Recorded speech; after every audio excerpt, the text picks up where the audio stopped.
প্রিয় পরমের রাতুল চরণে আমার অন্তরের প্রণাম জানিয়ে গঙ্গা জলে গঙ্গা পুজো তারই কথা সবাইকার সঙ্গে শেয়ার করছি। প্রিয় পরমের ভক্ত পরম শ্রদ্ধেয় ঋত্বিক দাদা দেবীপ্রসাদ মুখোপাধ্যায় মহাশয় খুব পণ্ডিত ব্যক্তি ছিলেন। পড়াশোনা নিয়েই থাকতেন, ঠাকুরের কাছে বসে থাকতেন। ঠাকুর কখন কি বলেন তার শ্রীমুখ দিয়ে কোন কথা বেরোলো, একটা শব্দও যেন মিস না হয়ে যায়। সবসময় ঠাকুরের দিকে হাঁ করে চেয়ে থাকতেন, কান খাড়া করে, আর হাতে পেন খাতা রেডি রাখতেন, নোটবুক। পরমপিতা যা বলতেন টকাটক করে সব নোট করে রাখতেন। তো তিনি যখন রাত্রিবেলা বাড়ি যেতেন তখন ঘুমানোর সময়ও, মানে শুতে যাওয়ার সময়ও তিনি চিন্তা করতেন, এই বুঝি ঠাকুর ডাকেন, ঠাকুর হয়তো ডাকবেন, কিছু বলা মানে কিছু বাণী দেবেন আর তিনি লিখবেন। যাই হোক, এইভাবেই তিনি ঠাকুরের কাছে থাকতেন। তারই কলমে ঠাকুরের কথা। একবার যোগেন সেন নামে এক দাদা এসে ঠাকুরের কাছে জানতে চান ভগবত প্রাপ্তি কিভাবে হতে পারে, অর্থাৎ তিনি ভগবান লাভের উপায় জানতে চান। উত্তরে শ্রী শ্রী ভগবান স্পষ্ট ভাষায় বললেন, অর্থাৎ পরমপিতা বললেন যে জাগা আর ঘুমানো একসঙ্গে হয় না। যোগেন সেনত্ব বজায় রেখে ভগবানত্ব পাওয়া যায় না। ভগবানকে পেতে হলে যোগেন সেনত্ব ভুলতে হবে। সর্ব ধর্মান ও পরিত্যাজ মামেকম শরণম ব্রজ।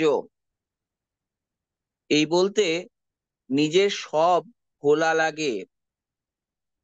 যদি নিজের ব্যক্তিত্ব বজায় রইল তবে আর সর্বধর্মান পরিত্যাজ হলো কই। আবার পরে বলছেন ঠাকুর যে ভগবানের আসন সবচেয়ে বড় থাকা চাই। স্ত্রীকেও ভালোবাসি, ছেলেকেও ভালোবাসি, সংসারকেও ভালোবাসি, কিন্তু ভগবানের আসন সবচেয়ে উচ্চ হওয়া চায়। কি পরিষ্কার কথা! গীতার শাশ্বত বাণীটির সহজ সরল ব্যাখ্যা। কোথাও এতটুকু অস্বচ্ছতা নেই। আমরা সাধারণত দুই নৌকায় পা রেখে চলি, তাই ইস্পিত ফলে উপনীত হতে পারি না। হাজার তৃপ্তি করা সত্ত্বেও তৃপ্তি আসে না, হাজার করা সত্ত্বেও তৃপ্তি ঠিক আসে না। একবার এক সাধু ঠাকুরের কাছে, ঠাকুরের সামনে অনেক তত্ত্ব কথা বলেছিলেন। শ্রী ঠাকুর সুবোধ বালকের মতো তার কথাগুলি শুনে চলেছেন, যেন শিখছেন অনেক কিছু। কথার মাঝখানে সাধু বললেন, উচ্চ মার্গের লোক হলে তার বিষ্ঠা চন্দন সমজ্ঞান হয়। এতক্ষণ সাধু বেদান্ত, অদ্বৈত জ্ঞান ইত্যাদি প্রসঙ্গে বলছিলেন, ঠাকুর কিছুই বলেননি। কিন্তু ওই বাক্যটি শুনে গম্ভীর কণ্ঠে বললেন, বিষ্ঠাকে কি আমরা অঙ্গে লেপন বা ললাটে ধারণ করতে পারি?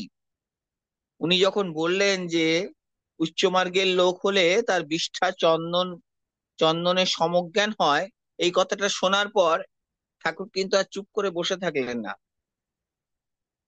ঠাকুর বলছেন যে বিষ্ঠাকে কি আমরা অঙ্গে লেপন বা ললাটে ধারণ করতে পারি?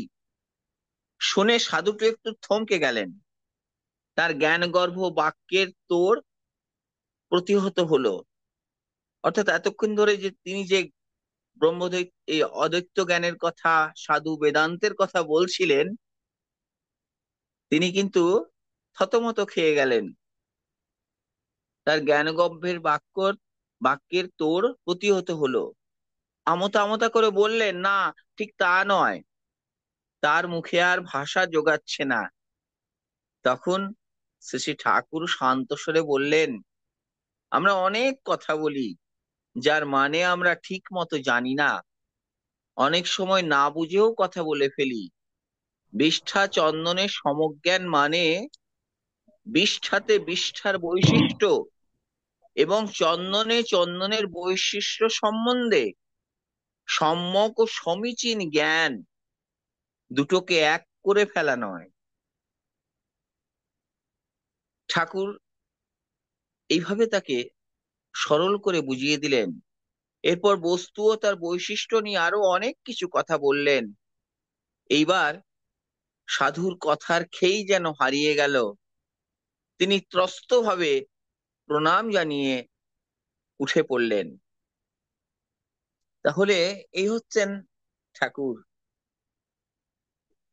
পণ্ডিতেরা, সাধু বাবারা যত বড় বড় তত্ত্বজ্ঞানের কথা তাত্ত্বিক ভাবে বলতে চেয়েছেন ঠাকুরকে, মানে ঠাকুরকে শোনানোর জন্য, ঠাকুর কিন্তু প্রথমে সহজ সরল শিশুর মতো চুপ করে শুনে গেছেন।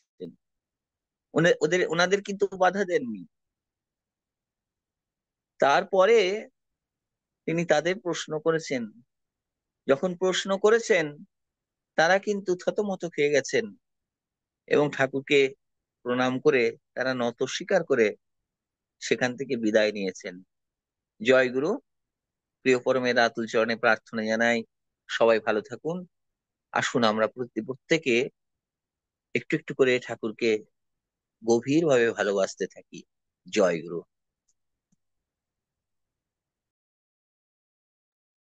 জয় গুরু। আমাদের উমাশঙ্কর দাদা, ঠাকুর আপনার মঙ্গল করুন। এভাবে আমাদেরকে ঠাকুর সম্পর্কে জানান, আমরা জ্ঞাত হই। জয় গুরু।